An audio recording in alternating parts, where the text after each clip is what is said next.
شہر سے تھوڑا ہٹ کر کھیتوں کے درمیان ایک بہت ہی پیارا فارم ہاؤس تھا۔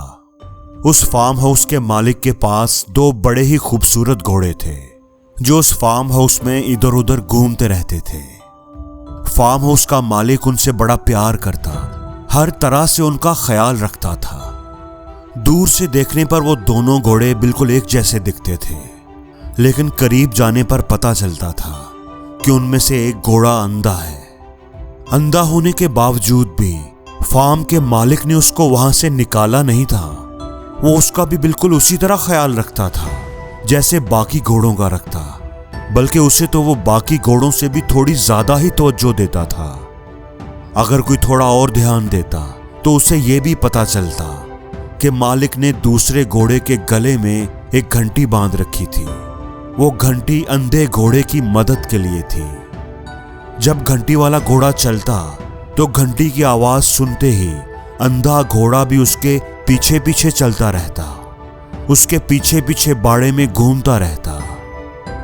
گھنٹی والا گھوڑا بھی اپنے اندھے ساتھی گھوڑے کی پریشانی کو سمجھتا تھا اور اس کا خیال رکھتا تھا۔ وہ بار بار پیچھے مڑ مڑ کر دیکھتا رہتا تھا کہ اندھا گھوڑا اس کے پیچھے آ رہا ہے کہ نہیں، وہ کہیں راستہ تو نہیں بھول گیا، زیادہ پیچھے تو نہیں رہ گیا۔ چارہ کھانے کے لیے جاتے وقت بھی گھنٹی والا گھوڑا اس بات کو یقینی بناتا کہ اندھے گھوڑے کو چارے کی جگہ کا پتہ چل گیا ہے اور وہ کھانا کھا رہا ہے۔ دوپہر کو آرام کرنے کے لیے جب گھنٹی والا گھوڑا اپنے کھونٹے کے پاس جاتا تو پہلے وہ اندھے گھوڑے کو اس کی جگہ پر پہنچا کر جاتا۔ دوستو، بالکل اسی طرح، بالکل باڑے کے مالک کی طرح ہمارا خدا بھی ہمیں اس لیے نہیں چھوڑ دیتا کہ ہمارے اندر کوئی کمی ہے یا ہم کمزور ہیں، اتنے قابل نہیں ہیں۔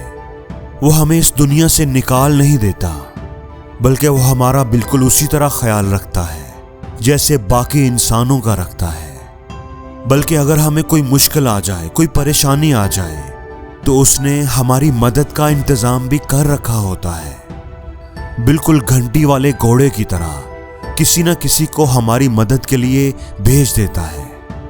خدا نے اس دنیا میں دو طرح کے لوگ پیدا کیے ہیں۔ بعض دفعہ تو ہم وہ اندھے گھوڑے کی طرح ہوتے ہیں جو خدا کی طرف سے باندھی گئی گھنٹیوں کی مدد سے اپنی مشکلوں کا حل پاتے ہیں۔ خدا ہماری مدد کے لیے کسی نہ کسی کو بھیجتا رہتا ہے۔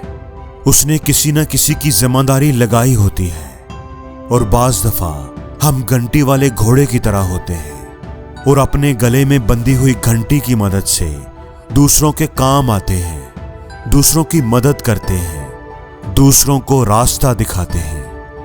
اس لیے جب کبھی زندگی میں مشکل اور پریشانی آ جائے، جب کبھی حالات آپ کے قابو سے باہر ہونے لگیں، تو سب سے بڑھ کر اپنے خدا پر بھروسہ رکھنا، اپنے مالک پر یقین رکھنا، اسی سے آس اور امید لگانا، اس سے کبھی نا امید نہ ہونا۔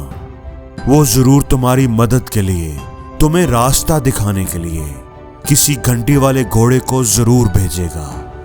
وہ تمہیں بھولا نہیں ہے، تمہیں کمزور سمجھ کر اس نے نظر انداز نہیں کر دیا۔ اس کی نظریں تم پر ہی ہیں، وہ تم سے پیار کرتا ہے، وہ تمہیں کبھی اکیلا نہیں چھوڑے گا۔ اس بات پر یقین رکھنا کہ وہ تمہاری مدد ضرور کرے گا۔ اور زندگی میں ہر روز کچھ نیا سیکھو، نیا سوچو، نیا کرو، لرن کرو۔